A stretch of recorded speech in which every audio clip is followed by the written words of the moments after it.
Même quand il a cette opportunité de se rattraper, il persiste et insiste dans la bêtise. Avec cette arrogance qu'il a toujours caractérisée, Emmanuel Macron enfonce le clou encore beaucoup trop loin. Il était récemment face à certains journalistes, y compris des journalistes africains. Il avait cette possibilité, cette opportunité de la jouer un peu diplomatique, de se rattraper. Mais non, toujours arrogant, il insiste sur la bêtise. Il attise davantage ce rejet que la jeunesse africaine développe davantage vis-à-vis de l'élite politique française. Il n'a rien à voir avec le prolétariat français, parce que eux aussi rencontrent les mêmes problèmes.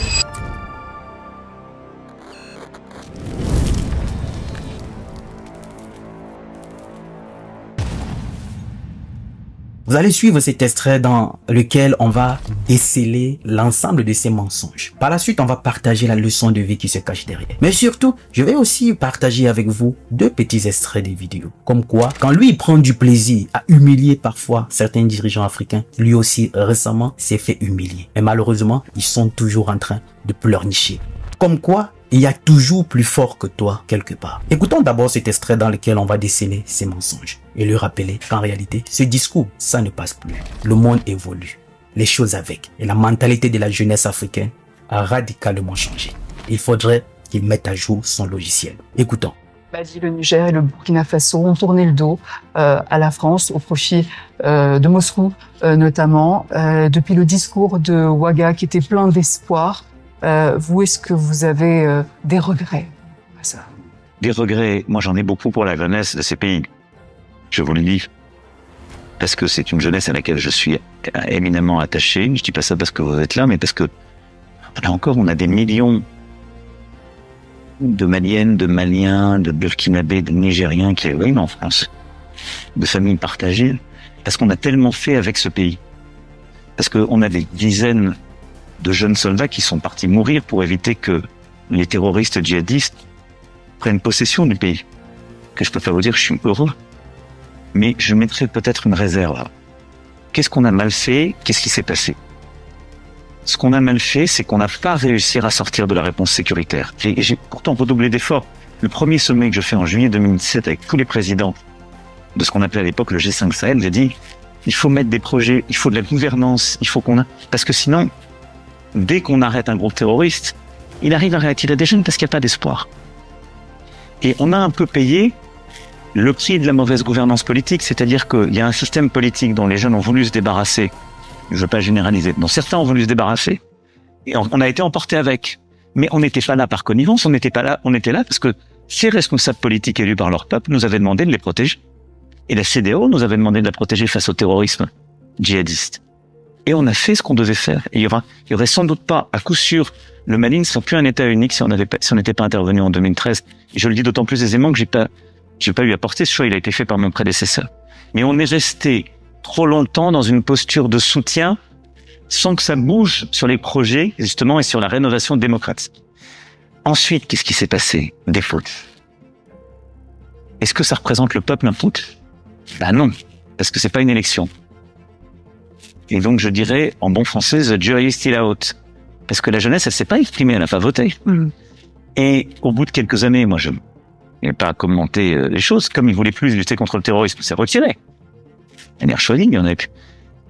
Mais je constate qu'aucun d'entre eux, contrairement à ce qui s'est passé au Gabon, n'est pressé de faire des élections libres. Et que, qu'est-ce qu'ils ont fait au bout de quelques années? Ils ont été appelés l'assureur en dernier ressort de leur sécurité, pas de la sécurité de leur peuple, les Russes. Manu, même quand il a l'opportunité de se rattraper, il insiste toujours dans la bêtise. Avec cette arrogance qui les a toujours caractérisés, les Français. On va un peu déconstruire ce mensonge. Il dit en réalité, on lui pose cette question à l'entendre. Est-ce qu'il y a un peu de regret du fait que ces pays vous ont tourné le dos? Ici, on aurait attendu qu'il accepte, oui, il y a eu des regrets. Avec ces pays avec qui on a toujours eu une très longue histoire, que ça se termine comme ça, il y a quelque chose qui a peut-être mal tourné. Il y a des choses qui n'ont toujours pas été bien faites. Mais non, Manu ne reconnaît pas. Il dit s'il y a quelques regrets, c'est pour cette jeunesse africaine à laquelle il est attaché. Ah bon? Attaché à la jeunesse africaine? Mais il n'a jamais été attaché à la jeunesse africaine. Parce que la jeunesse de ces mêmes pays qu'il dit être attaché aujourd'hui Rappelons que quand ces 3 États ont décidé de prendre leur destin en main, ils ont suspendu les visas, même pour les étudiants qui devaient aller en France pour suivre leur cursus. Les artistes qui étaient invités en France, plus de visas pour tous ces jeunes-là. Quoi? Ils se souciaient de cette jeunesse-là. Gros mensonge. Ces discours ne passent plus. Mais on va le rappeler. Aujourd'hui, nous sommes à une ère où il y aura toujours la VAR. Pour leur rappeler ce qu'ils ont eu à dire dans le passé. C'est lui qui prenait la parole ici, qui disait qu'il a instruit l'ancien président du Ghana, Nana Akufo-Addo, de prendre les sanctions contre le Burkina Faso. Et les sanctions, ils ont instrumentalisé la CEDEAO, l'Union africaine, pour prendre les sanctions et isoler ces 3 pays-là. Couper les frontières. L'électricité avait été coupée par le Nigeria. Pression, pression, pression. Tout a été coupé. Il pensait à cette jeunesse africaine? Non, pas du tout. Il ne viendra pas ici nous sortir ce discours qui pensait à cette jeunesse africaine. Et par la suite, comme c'est trop facile, et comme ils ne voulaient plus lutter contre le terrorisme, on s'est retiré. Mais ils ne se sont pas retirés. On a vu l'opposition de la France ici. On a vu combien de fois ici, ils se sont opposés fermement qu'ils ne partaient pas. Ça a été un bras de fer pour qu'ils libèrent ces territoires-là. Mais aujourd'hui, ils disent, c'est parce qu'ils voulaient partir. Ah bon? Non, c'est trop facile. Et justement, ils ont toujours eu ce discours dans leur bouche. De toutes les façons, ce sont des pays pauvres. On n'a pas d'intérêt à rester là-bas. Ah, vous insultez quelqu'un qui est pauvre. Il n'a rien à manger chez lui. Il te demande de partir. Tu insistes. Tu refuses de partir. Il est vraiment pauvre. C'est qu'il y a quelque chose qui ne va pas. Et par la suite, ils mentionnent toujours leurs quelques soldats qui sont morts au Burkina Faso. Toujours leurs soldats qui sont morts. À croire que leurs morts valent mieux que certains Africains. Nous, avec la culture africaine, on a toujours du respect pour quelqu'un qui quitte ce monde. Peu importe la façon, que son âme repose en paix. On a du respect pour tous ceux qui sont tombés dans l'AES. Pour défendre les couleurs du pays, y compris les Maliens. Mais rappelons qu'il y a plus de Maliens qui sont morts, sans compter des civils qui sont morts. Et eux, ils ne pensent qu'à leurs citoyens. Et rappelons que s'il faut faire une balance, combien de nos ancêtres sont morts parce qu'il fallait libérer la France? Le capitaine Ibrahim Traoré l'a rappelé récemment, que si une France existe, ils le doivent aux Africains. En principe, ils devaient nous prier chaque matin. Mais comme ils sont arrogants, comme c'est l'arrogance qui les caractérise, jamais ils ne reconnaîtront cela. Mais une chose est sûre, on ne peut pas changer l'histoire. C'est là. Si une France existe aujourd'hui, c'est grâce à l'Afrique. Et il t'interdit d'entrer dans certaines chambres de ta maison qui est en train de brûler. Et quand tu pousses un peu loin tes investigations, tu te rends compte que mais, dans la chambre où il m'empêche d'entrer là, il est en train de poser des actions qui vont consister à ce que l'incendie s'accroît davantage. Quand tu constates ça, tu te dis mais tu n'es pas là pour m'aider. Il faut que tu partes. Aujourd'hui, le fait qu'il est parti et que tu as demandé à quelqu'un d'autre de t'aider à tisser le feu, pour lui tu as choisi un nouveau maître. Comme quoi, on ne peut pas se débarrasser d'eux. En réalité, ils étaient là pour lutter contre le terrorisme.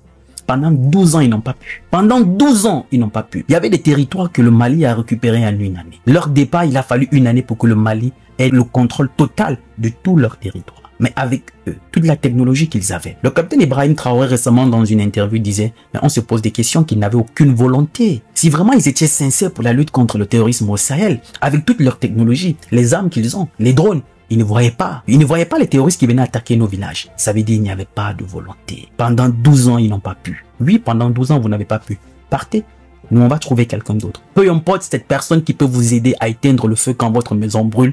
L'objectif, c'est les résultats. On s'en fout de la personne. Mais aujourd'hui, ils n'ont pas pu. Ils sont en train de pleurnicher. Ils ont fait appel aux Russes. Mais où est le problème? Tant que tu as des soucis et que tu discutes avec quelqu'un qui est capable de t'apporter de l'aide, mais surtout en te respectant, parce qu'il faut bien qu'ils comprennent que l'Africain aujourd'hui est libre de penser de par lui-même, de se tracer sa route de par lui-même, qui n'a pas besoin d'un nouveau maître. Donc demander à la Russie, un partenariat avec la Russie, ce n'est pas choisir un nouveau maître. C'est justement le regret de savoir que toutes les richesses qu'ils puisaient gratuitement dans ce pays, dans leur tête, ils se disent qu'aujourd'hui ça bénéficie aux autres. D'où cette douleur qui les ronge au quotidien. Ils n'arrivent pas à digérer le fait qu'on leur a demandé de partir des territoires qui autrefois ils considéraient comme étant leur héritage. Ils ont hérité ça de leurs parents.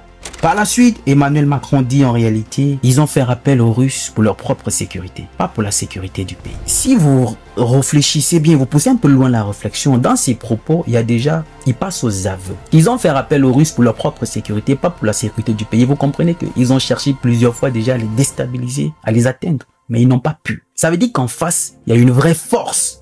Et du fait qu'ils n'ont pas pu, ils se disent que non, ils ne sont pas seuls à se défendre. Il y a forcément des gens derrière. Voilà comment a toujours fonctionné la France en Afrique. Mais sinon, La France a été en Afrique pas pour certains territoires. La France a été en Afrique toujours pour les dirigeants. La France a toujours protégé les dictateurs. Elle installe les dictateurs en Afrique. Elle les protège. Le jour où elles ne sont plus dociles, elle les balaie. Elle réinstalle les nouveaux toutous. On le protège. On lui assure tout. Le jour où il n'est plus docile, on le balaie. Ça a toujours été le travail de la France en Afrique. Ça, personne ne l'ignore. Robert Bourgi l'a dit récemment. Personne ne l'ignore. Le comportement de la France en Afrique. Et en plus, on aurait attendu peut-être qu'il revienne sur cette situation à l'époque où il avait humilié le président Roch Christian Kaboré. Et pour lui, il se sentait supérieur. Écoutez. Mais vous m'avez parlé comme si j'étais le président du Burkina Faso. C'est quelque part, vous me parlez comme si j'étais toujours une puissance coloniale. Mais moi, je ne veux pas m'occuper de l'électricité dans les universités au Burkina Faso. C'est le travail du président. Alors par contre, je vous rassure, du coup il s'en va, reste là.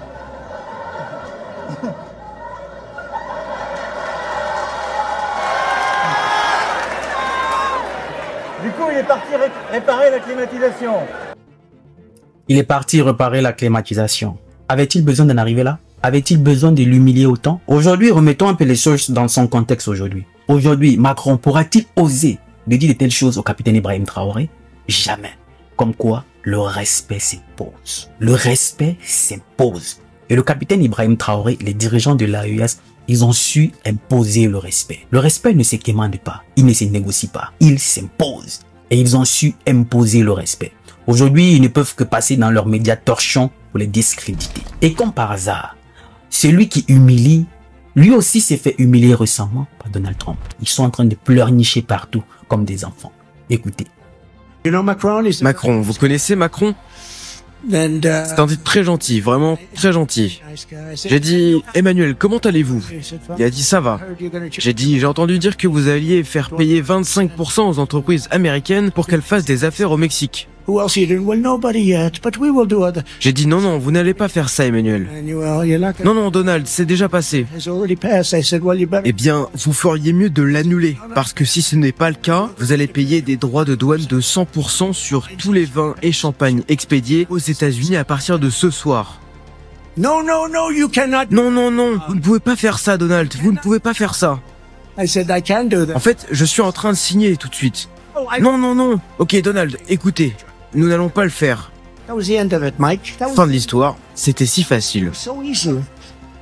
Bon, il va chercher à humilier Emmanuel Macron. Il va chercher à nous humilier à travers lui. C'est une des grandes caractéristiques de Donald Trump. Ils sont en train de pleurnicher comme des enfants. Ils vont chercher à nous humilier, ils vont nous humilier. Donc voilà quelqu'un récemment qui prend du plaisir à humilier certains dirigeants africains. Parce que pour lui, il se croit supérieur. Lui aussi, il a eu sa dose.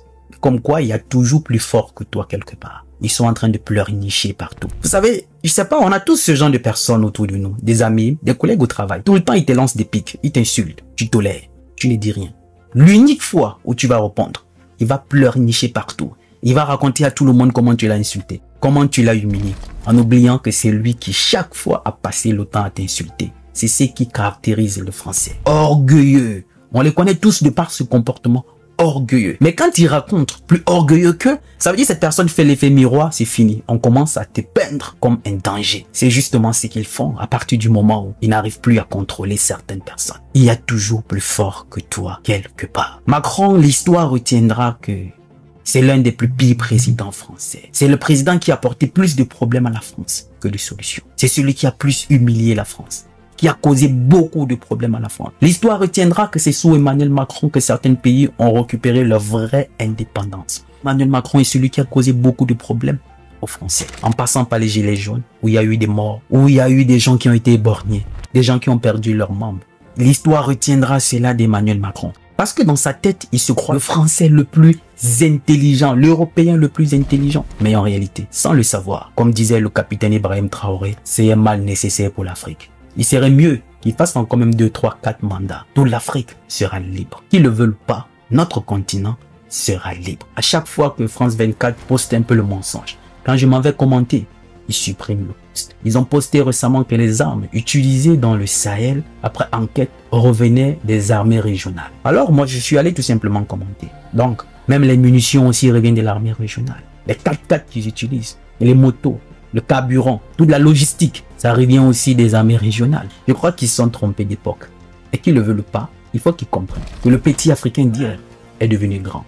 Et justement, chers frères, l'une des choses sur lesquelles on va s'asseoir et qui va constituer notre force pour nous défendre face à ces gens-là, il faut se cultiver, il faut s'instruire, il faut s'informer. Quand on sera face à eux, il y aura des moments où on va dire, baisse un peu d'un temps, parce qu'avec toutes les casseroles que tu traînes, tu n'as aucune leçon de morale à me faire. La famille, dites-moi ce que vous en pensez de toutes ces incohérences qui caractérisent Emmanuel Macron, qui une fois, il a eu cette opportunité de rectifier le tir. Maintenant, il continue d'insister dans sa bêtise. Je me ferai moi aussi le plaisir de vous lire. Il n'est jamais trop tard pour recommencer, parce que le rêve n'a pas de date d'expiration. Je suis Roland Campbell, ton frère.